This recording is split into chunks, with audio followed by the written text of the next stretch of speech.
The airport terminal buzzed with the usual chaos: boarding calls over the loudspeaker, the shuffle of travelers dragging luggage, the smell of coffee drifting from a cafe, and the heavy sighs of weary passengers waiting in long lines.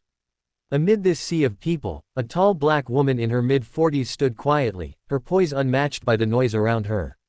Her name was Dr. Cassandra Lewis, but few would recognize the title that carried far more weight: Director of the Federal Bureau of Investigation. Cassandra wasn't dressed in a flashy suit or escorted by an entourage. She had deliberately chosen a simple navy blue blazer, a white blouse, dark jeans, and low heels. Her natural hair was pulled back in a neat bun, and she carried only a modest handbag and a slim carry-on. To anyone watching, she looked like an ordinary business traveler heading to her next destination. And that was exactly how she preferred it.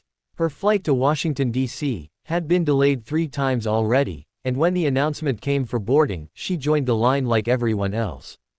Ahead of her, a young white couple juggled passports and boarding passes. Behind her, a businessman tapped impatiently on his phone. Cassandra, calm as ever, held her ID and ticket ready. When it was her turn, she handed her identification to the airline pilot who had stepped out near the gate counter, unusually checking documents alongside the staff. His nameplate read Captain Richard Hayes, a man in his early 50s with sharp features, piercing blue eyes, and the kind of arrogance that made his authority feel heavy. He glanced at her ID, and his face twisted slightly. "This isn't valid," he said flatly. Cassandra's brows lifted. "Excuse me. This ID," the pilot repeated, holding it between 2 fingers as if it were contaminated. "It's fake. No way someone like you." He stopped himself mid-sentence, but the insinuation hung heavy in the air. Cassandra's voice remained steady. "That is a government-issued identification. I assure you, it's valid." But Hayes chuckled under his breath. "Lady, I've been flying for 30 years. I know a fake when I see one. You people think you can print anything these days. You people." The words echoed in Cassandra's ears, but she kept her composure. Passengers in line started shifting uncomfortably. A few whispered, a few craned their necks, and one woman even pulled out her phone to record. "Sir," Cassandra said firmly, "return my ID, please." Instead, the captain smirked, pulled a silver lighter from his pocket, and with a dramatic flick, ignited a flame. Before anyone could react, he held Cassandra's ID over it. The plastic curled, blackened, and then dropped into a nearby trash bin in a burst of ashes.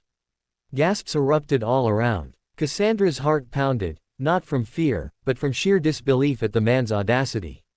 She inhaled deeply, willing herself not to erupt in anger. Hayes crossed his arms smugly. "Now, you can either step aside, or security can handle you. Which one will it be?" Cassandra tilted her head slightly, her calm smile returning like the eye of a storm. "Security," she echoed softly. The captain's smirk widened. "Yes, security. I'm sure they'll be very interested to know who you really are." It was at that exact moment Cassandra slid her hand into her blazer pocket, pulled out a sleek black leather wallet, and flipped it open with precision. The gold shield gleamed under the harsh fluorescent lights. Next to it, the unmistakable badge of authority, Director of the FBI. The crowd gasped louder this time. Phones clicked. Whispers turned into shouts of recognition. Hayes's confident grin vanished instantly, replaced by a pallor so stark it drained the color from his face. His jaw slackened. His hands trembled. His arrogance crumbled into sheer panic. "Director Lewis," he stammered, barely above a whisper. Cassandra stepped forward, her presence radiating authority. "Yes, Captain Hayes. Director Cassandra Lewis, head of the Federal Bureau of Investigation. And you, sir, have just destroyed federal property, unlawfully discriminated against a passenger, and obstructed a federal officer in the execution of her duty." The silence that followed was deafening. The airline staff froze. Passengers held their breath, every eye locked on the unfolding drama. Hayes opened his mouth, closed it again, and swallowed hard. Sweat glistened on his forehead. Cassandra leaned in slightly, her voice low but powerful. "I suggest you choose your next words very carefully. The story continued with Hayes desperately trying to apologize, the airline scrambling in chaos, and Cassandra choosing, very deliberately, how to handle the situation. What followed wasn't just about one man's prejudice, but a revelation of how power, respect, and justice truly function when stripped of appearances.